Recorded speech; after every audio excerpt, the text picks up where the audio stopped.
And this is how the final position will look like at the end. As you can see, black's king is under a check and it has nowhere to go to. So it is a checkmate. Hi everyone, Coach Sipho here. And today we are going to learn how to checkmate with the two bishops, or as we usually call them in the chess community. Today we are going to learn how to checkmate with the two snipers. In the chess community, sometimes we refer to the bishops as snipers because unlike knights, they don't really have to be close to the battlefield. They can do the job even though they are far away from the battlefield. So without wasting any more time, let's jump into it.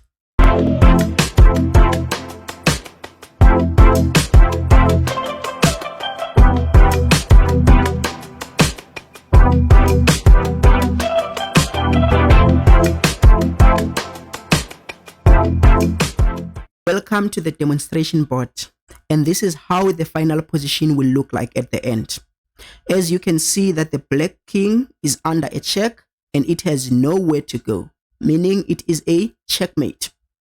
Now let's get to any random position so that I can show you how you can also achieve the same position in your own games.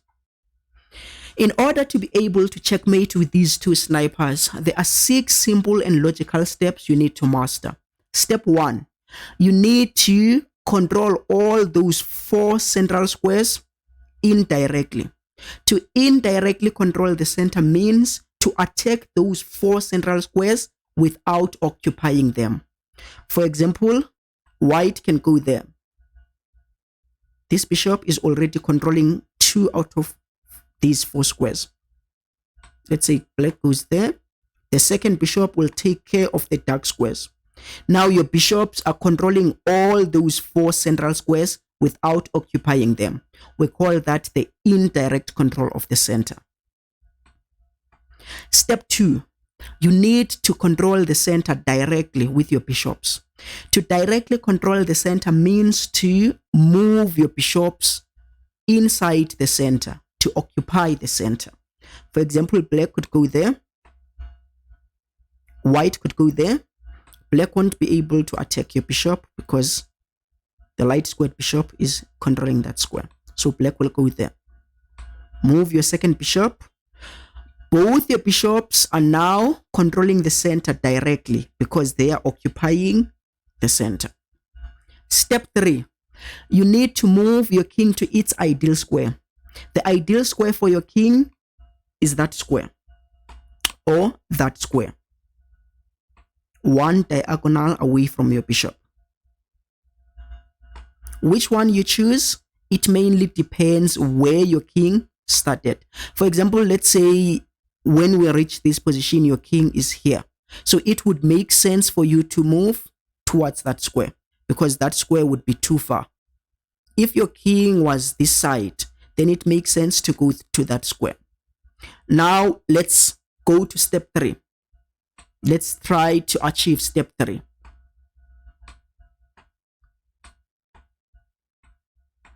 We can see that black is trying to prevent us from going to our ideal square. So if you cannot go to your ideal square right away, you need to do a waiting move. Waiting move, you just move 1 square away from your ideal square. It is black's turn. Black needs to move away from that square. You finally got to your ideal square and you've achieved step 3. These moves are actually restricting the black king. Now the black king is limited to these squares only. The black king is limited to 12 squares. In just few moves, we are going to restrict the black king even further. Black goes there. The next step is that you need to move your bishops up the board 1 square at a time. If your king is on the right hand side of the bishops, then your bishops will go to the left. If your king was on the left hand side, then your bishops would go to the right. But your king is on the right hand side. So now you need to advance your bishops to the left. But you need to move the correct bishop first. The correct bishop is the one that doesn't allow the opponent's king to come closer to our bishops. For example, it would be a bad move to start with this bishop because it allows our opponent's king to approach our bishops. So you need to start with this one. This one doesn't give black a chance to attack our bishops.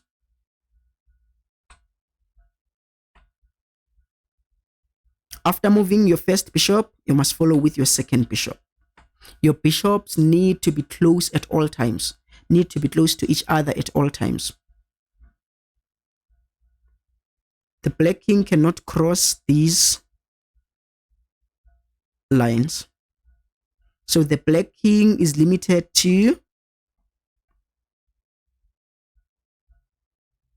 6 squares only now.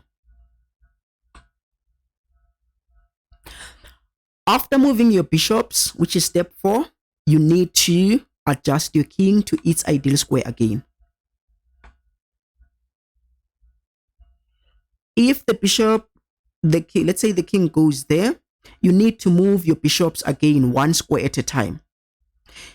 Now, it would be a mistake to start with that bishop because the black king would escape via that route. So we need to start with this bishop this time. Black king cannot escape. The dark squared bishop is still there. After moving your bishop, your first bishop, you need to move your second bishop. Now the black king is restricted to 2 squares only now. Once the opponent's king is limited to 2 squares, you don't need to adjust your king to its ideal square anymore. So you need to go to step 5. Step 5 is to move your king to a6. It needs to be straight with your bishops. So the king will take a walk and go to a6.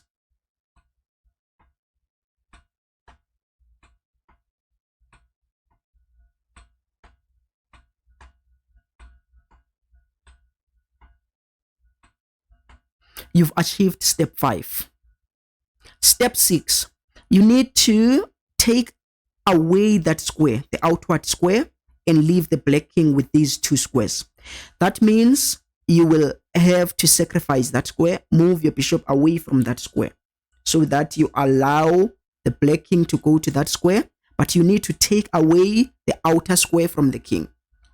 After achieving step 6, the king will be left with these 2 squares only and will take away that square. Now we can take away that square. Let's say it was our turn in this position and we couldn't go there. So what we're going to do is that we're going to give up that diagonal. So we just waste time. We just do a waiting move. You can go anywhere on this diagonal. Give up that diagonal. Give up that square on the corner. The black king is no longer there. That means our bishop could go there now and take that square away. Black king cannot go there anymore. Now we need to take away that square. But when we do that, we need to make sure it is a check, because if we go there now, it would be a stalemate. So we need to make sure it is a check when we go there. And we need to make sure that we are not close to the king. So we're going to go far away, anywhere on this diagonal. When the black king goes there, now we can make a check. And checkmate. Congratulations, now you master how to checkmate with the 2 snipers and the king. If you found this tutorial very helpful, please click the thumbs up and the subscribe button. If you found this endgame a bit complex for you, perhaps you need to start with simpler endgames. So I recommend that you go to this video's description. I've put the link that will take you to the simpler endgames. Thank you. See you next week.